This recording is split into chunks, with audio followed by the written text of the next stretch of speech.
আসসালামু আলাইকুম। এই মৌসুমে যাদের মোরগ মুরগিগুলো মারা যাচ্ছে বা হঠাৎ করে ভালো মুরগি অসুস্থ হয়ে যাচ্ছে, তারা দয়া করে আমার ভিডিওটি দেখবেন।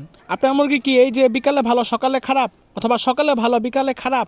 আপনার ভালো সুস্থ মুরগি সন্ধ্যার সময় খোয়ারে গেল, সকালবেলা দেখলেন মুরগিটি মরা, বা সকালে দেখলেন মুরগিটি হঠাৎ করে মারাত্মক অসুস্থ।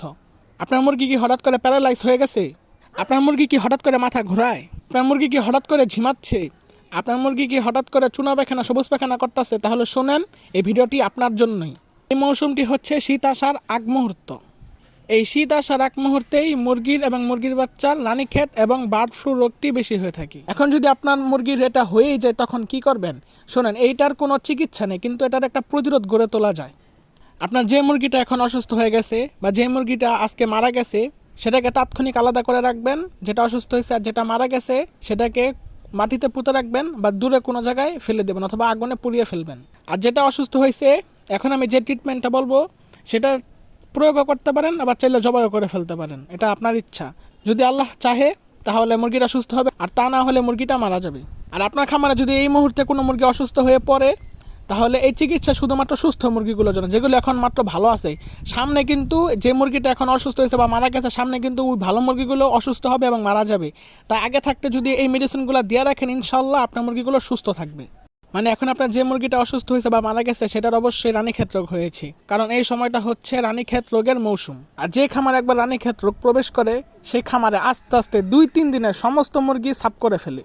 তাই যেটা অসুস্থ হয়েছে তো হয়েছেই, আপনার যেই শখের মুরগিগুলো আছে যেগুলো সুস্থ, সেগুলোকে ইনশাল্লাহ মেডিসিনগুলো দেন। যদি আল্লাহ চায় তাহলে ওদের এই রানীক্ষেত রোগটা আর হবে না। প্রথমে আপনারা যে মেডিসিনটি দেখতে পারতেছেন, এটার নাম হচ্ছে লিভোম্যাক্স। এটা যদি আপনার অসুস্থ মুরগিকে দেন তাহলে 1 লিটার পানিতে 2 মিলি দিবেন, আর যদি আপনার সুস্থ মুরগিকে দেন তাহলে 1 লিটার পানিতে 1 মিলি দিবেন। আর এটার দাম হচ্ছে 70 টাকা। আর এটা লিভোফ্লক্সাসিন গ্রুপের মেডিসিন। তারপরে এই যে নভোফ্লোর আর এমফ্লোর, এই দুটা মেডিসিন একই গ্রুপের, কিন্তু কোম্পানি ভিন্ন। আপনি হাঁস মুরগির ওষুধের দোকানে গিয়ে যে মেডিসিনটাই পাবেন সেটাই নেবেন, যে কোনো একটা নেবেন, এই দুটো আবার নিয়েন না। হয় নভোফ্লোর নয় এমফ্লোর। এমফ্লোরের দাম হচ্ছে 120 টাকা, আর নোভোফ্লোরের দাম হচ্ছে 90 টাকা। আপনি যে মেডিসিনটা কিনেন না কেন, এটা যদি অসুস্থ মুরগি হয় 1 লিটার পানিতে 2 মিলি দিবেন, আর যদি আপনার সুস্থ মুরগি হয় তাহলে 1 লিটার পানিতে 1 মিলি দিবেন।